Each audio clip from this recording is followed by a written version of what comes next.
To learn more about earning college credits with study hall courses, visit gostudyhall.com or click the link in the description. Before we dive in, I want to note that this episode will discuss some challenging topics like colonization, genocide, residential schools, and trauma.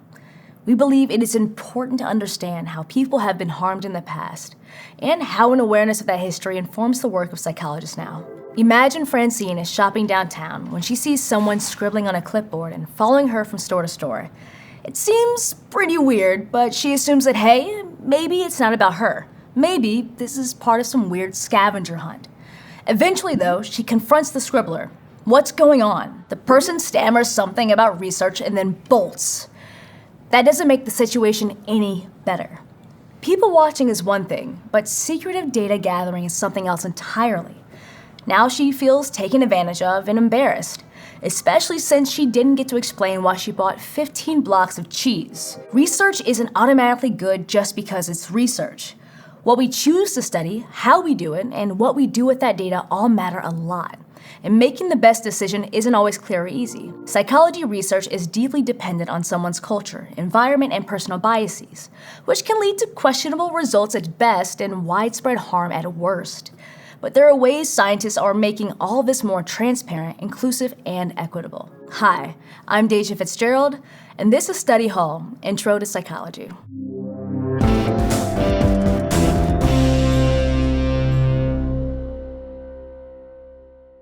We have a whole episode about the scientific method because modern psychology often relies on this. It's why, say, a researcher doing a study about how temperature impacts purchasing might follow poor Francine from store to store. Or, in a more appropriate example, it's why a doctor needs to design an experiment around an MRI scan and catchy songs to try to learn why they get stuck in our brains for weeks on end. I sure like to know why Ironic by Alanis Morissette keeps getting stuck in my head. That said, there's a bit of an assumption at the heart of empirical research. It assumes the researcher can be unbiased, and well, no one is totally unbiased. Everyone brings a lifetime of experiences to every choice they make as they design their studies. Experts call this a researcher's positionality, and if it's not addressed and accounted for, it can cause serious problems in research. The good news is, this doesn't mean psychology is fundamentally broken. No one is totally unbiased, and it's possible for scientists to account for and acknowledge issues that might be problematic. We discuss one way that can act as a kind of fail-safe for this in an episode on research. But another common way to manage bias is to utilize critical research design. Critical research design is all about, well, it's about thinking critically about how you design research. This method recognizes that there are ways to learn and observe something that take into account the cultural context research is happening in.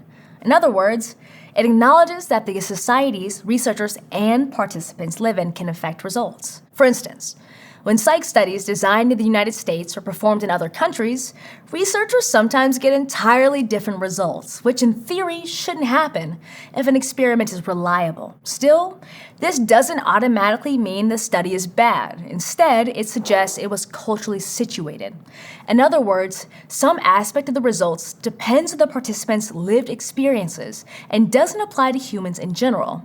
Like how a tofu stir fry might be super motivating to my wife and a big turnoff for me, who loves a good steak. But just acknowledging that different cultures exist isn't enough. It's also important for scientists to realize that different cultures have different sources for wisdom and knowledge. For instance, Western knowledge systems prioritize studies conducted in a certain way by universities, research institutes, or other highly educated professionals. But that's not the top of the hierarchy everywhere. Many cultures encode a lot of knowledge in stories, told by one group member to another. This is known as oral tradition. And if a researcher from another group doesn't know about this and is just looking for people with computers and doctorates, they might completely miss this culture's wealth of information. These are the sort of things critical research design takes into account. Instead of assuming the researchers have all the info and that participant isn't as knowledgeable, there's more of a dialogue and a collaboration.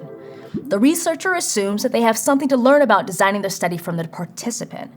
This method also emphasizes treating participants as partners by talking with communities instead of talking for them. Critical research tries to recognize and meaningfully connect with broader structures of social power, control, and history too. For instance, say you wanted to investigate why low-income women do or don't choose science careers.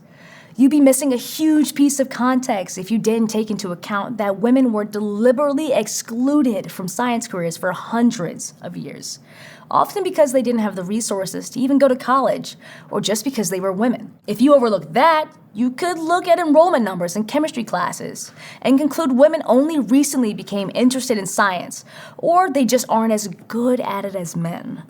But that'd be missing an important set of lurking variables, or unaddressed conditions that can complicate a study's findings. As a whole, critical designs recognize that researchers don't have all the answers, and that they have assumptions that might affect the questions they ask and how they study them. So these designs give a more fully informed picture of what a researcher is studying.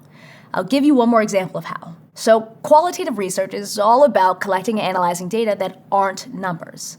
Things like personal stories and interviews about specific topics. That can allow researchers to gain a wide range of information. Like if I asked you to tell me about a day you were outrageously happy, I may learn some of the things I might have predicted based on my questions. But I'll also get a lot more information that perhaps I didn't expect. But as a researcher, how do you know you're accurately interpreting those stories and interviews? That's where a member check can help. Meet Dr. C, a hypothetical psychology researcher. She and her team do qualitative research about how people experience emotional growth over time. Her research interviews often bring up difficult feelings and even memories related to trauma, and she wants to make sure those experiences are reflected accurately and respectfully in her work. Dr. C could just analyze her data without going back and letting participants see what she's come up with, but really participating in critical research design means she wants to respect the way her participants view their work as well. As a result, Dr. C member checks. She brings her data at various stages to the participants and lets them confirm what she wrote was accurate, drew in the right anecdotes, that sort of thing. Member checking recognizes that participants aren't subjects. They're experts of their own experiences, and researchers can go even farther than this too. In a 2016 paper, researchers in the United Kingdom took the idea of member checks even further when they created the synthesized member check. They had their participants respond much more thoroughly to their study's results. Participants got to look through and add to the data months after it was collected. And when hypothetical Dr. C did this back in her lab, conversations with her participants led Dr. C and her team to a more thorough understanding of the data. Even though it took a lot more time, she was creating final conclusions with her participants, rather than just studying them from afar, and everybody was better informed as a result. When research is done without this kind of consideration, it can lead to disastrous results.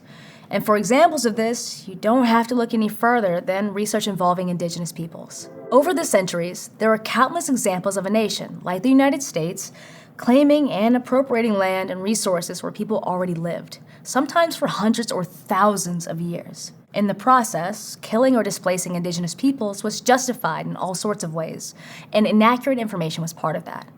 Because the people appropriating land and resources misunderstood the cultures they were interacting with, they came to incorrect and often harmful conclusions. In many cases, Indigenous peoples' innovation, social and government systems, and ways of knowing were treated as new discoveries, or they were discredited and erased completely. All in all, ethnocentrism was rampant.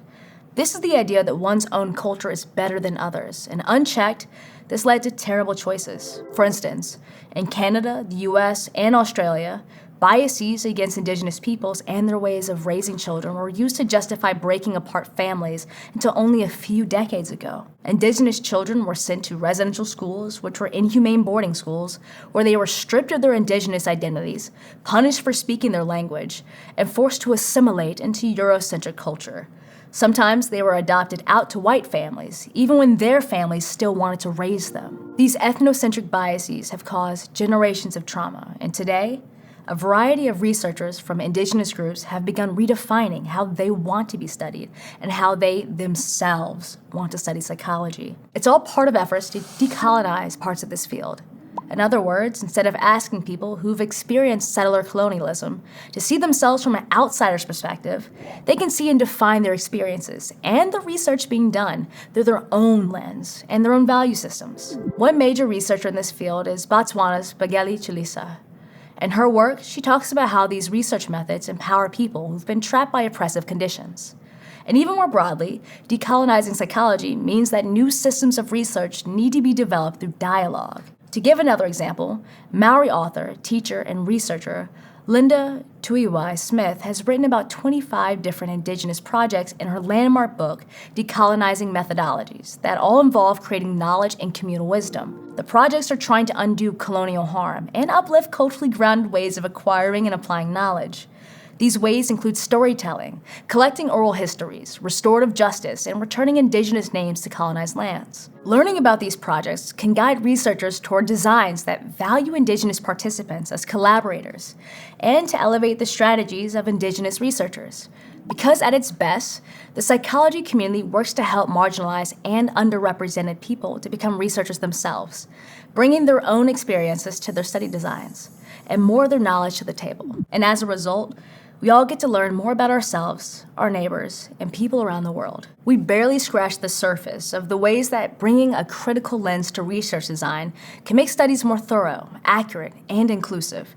There's so much more to explore as more members of marginalized groups find practices in their own histories and bring them to our collective understanding of human behavior. All the ancient roots of psychological thought also spawn many branches of human inquiry. The scientific method is one widely agreed upon way to conduct research. But there are many ways to assess the world around us that are culturally resonant, consider the context of the people being studied, and speak with and not for the communities they wish to serve.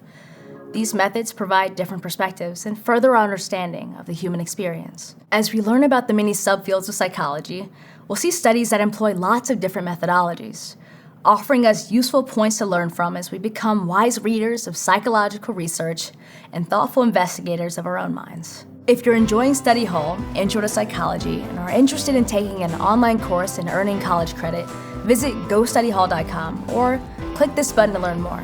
Thanks for watching. See you next time.